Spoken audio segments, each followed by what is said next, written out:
cold, somewhat wet and damp Wednesday. I'm sure you could all would prefer to rather be home in a nice warm house, watching TV or reading a book or what have you. So thank you all for taking the time and coming out and being a part of this forum. Thank you to Russ and the Homeowners Association for putting a forum together so that folks can get the word as to who these people are who are running to represent you and make decisions for our community. So thank you all for coming.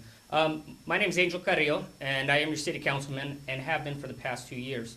A brief bio in case you don't know much about me. I am also a lifelong resident. A very fortunate aspect of a lot of us up here is that we have such deep roots in this community. I'm part of that crew here. Again, a lifelong resident, a product of our schools. I've ran the gamut. I started at kindergarten at Dalton Elementary, and I'm finishing my master's at Azusa Pacific University in education with concentration in special education. I have a teaching credential from APU. St. Francis of Rome Elementary, Slauson, Azusa High, Citrus, Cal State LA. It's again goes to show that I'm an Azusa boy, and you know all the way. What do? I'm a high school special education teacher. I teach at Sure High School in Montebello.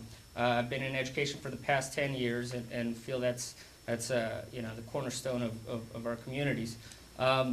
Again, I'm a lifelong resident, married. My wife Susana unfortunately is not here. She's also a teacher and teaches day school and teaches adult school here in Azusa at Paramount. So hopefully she'll be joining us later and give me a friendly smile out there. Now, City Council. 2 years ago, I stood up here and I ran a real simple platform. Few basic issues. Wanted to bring in the retail, commercial, shopping, restaurant resources that Azusa lacks and deserves. That was one of them. Number two, work with our police department to maintain a high level of public safety. Number three was work to create greater educational opportunities for Azusa students, safeguard our financial resources, and maintain an open door policy. In the 2 years, here's what we've done. Number one, we've approved projects such as Block 36. Andrea alluded to the project earlier. That is a project that will include 40,000 square feet of commercial retail. It'll include shops, it'll include restaurants. It will be a great business center for our downtown that needs it. Yes, it will have a residential component in the $475,000 to $500,000 range. So I see that as a positive for the community, an aspect that will help anchor and help garner support for those shopping areas.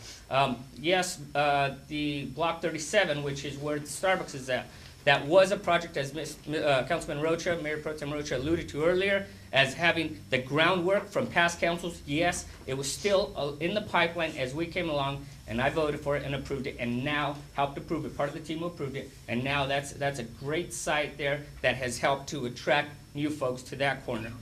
Foothill Shopping Center, we've approved it. We will see groundbreaking taking place within the next couple of months. We're talking about a completely refurbished theater with brand new shops, full service sit-down restaurant.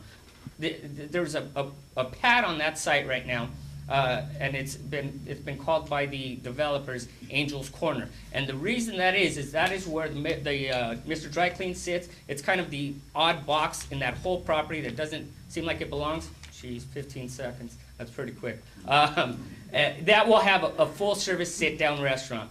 I believe it's a cyclical effect.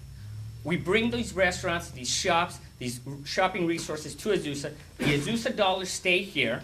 They go to the business, come back to the city and general tax revenue, and go back to you in library services, increased police, increased infrastructure.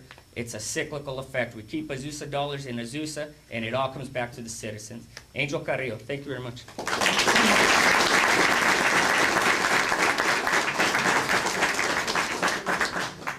I just wanted to comment that this event is being put on by the Mountain Cove homeowners only, not the association.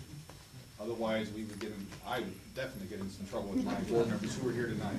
So I just want to emphasize it's the homeowners only. With that, our next council candidate is Mr. Robert Gonzales.